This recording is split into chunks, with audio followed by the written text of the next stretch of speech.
The best dressage horses in the world have spectacular trots. Trots that come off the ground, trots that come through the body, trots that move your soul.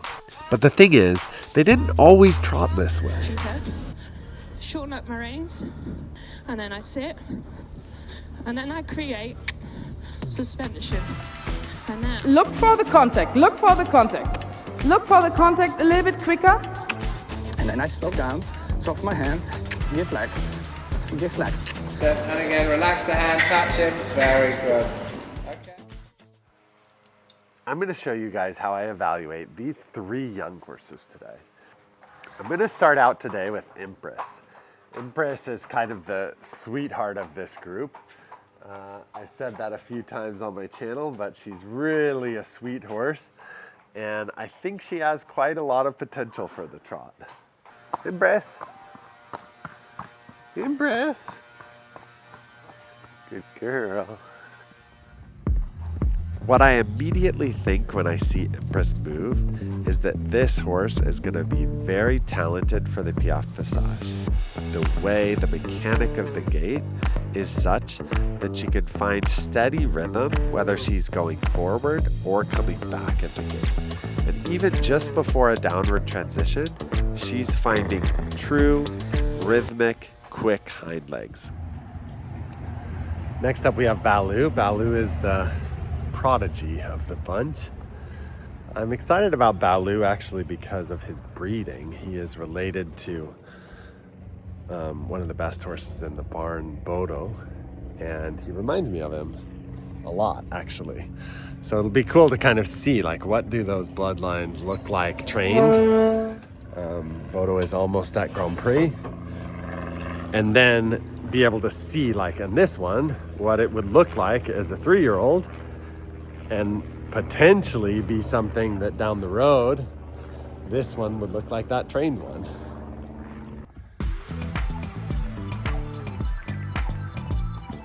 There's a distinct looseness and like swing with this horse that I really, really like.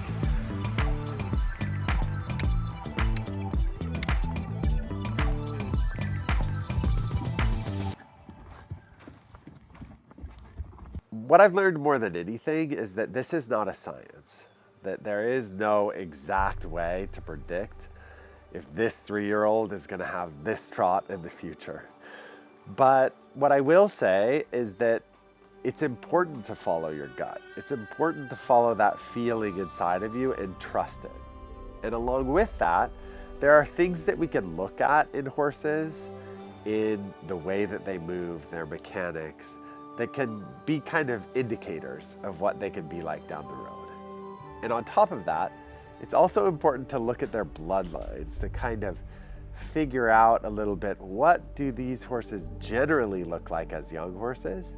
And what do they generally develop into when they're trained Grand Prix horses? That can kind of give us a signal as to what they're gonna be like then.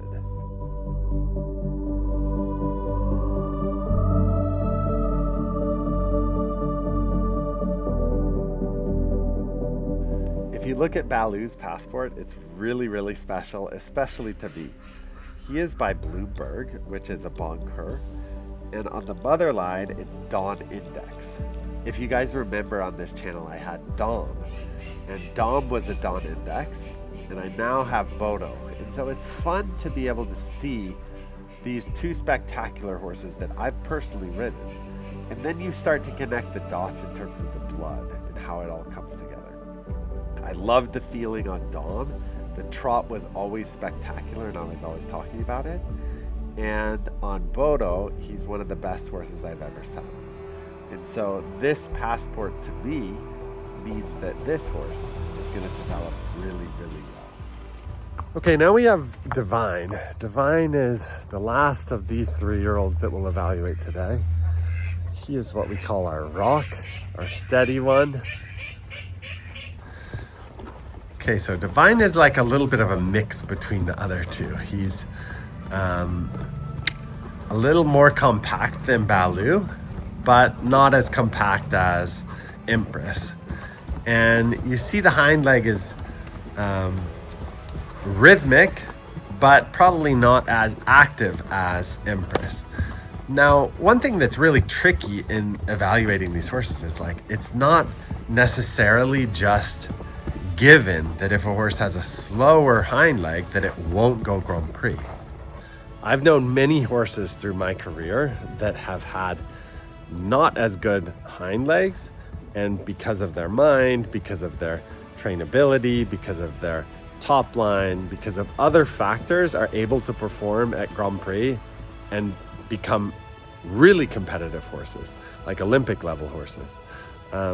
So that's what's really challenging in evaluating these horses, is sometimes it's not just like pick the horse with the best hind leg. Sometimes it's more a feeling than that. And so you take all of this information and you kind of add it to your toolbox and you think about it. But my advice would be that you really follow that intuition. I think that's really important.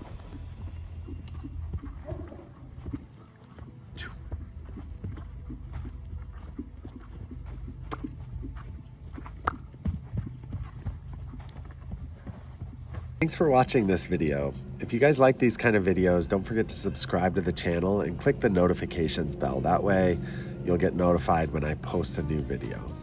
And I'm on this journey with you guys.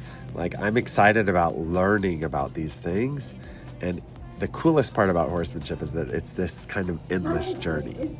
And so if you guys have things that you see or things that you want to share with me, don't forget to leave those down in the comments. It's really helpful for me to hear your thoughts and your insights. And I actually take them into account. I think about them. I respond to you guys often, and I'm excited to share with you guys this kind of journey.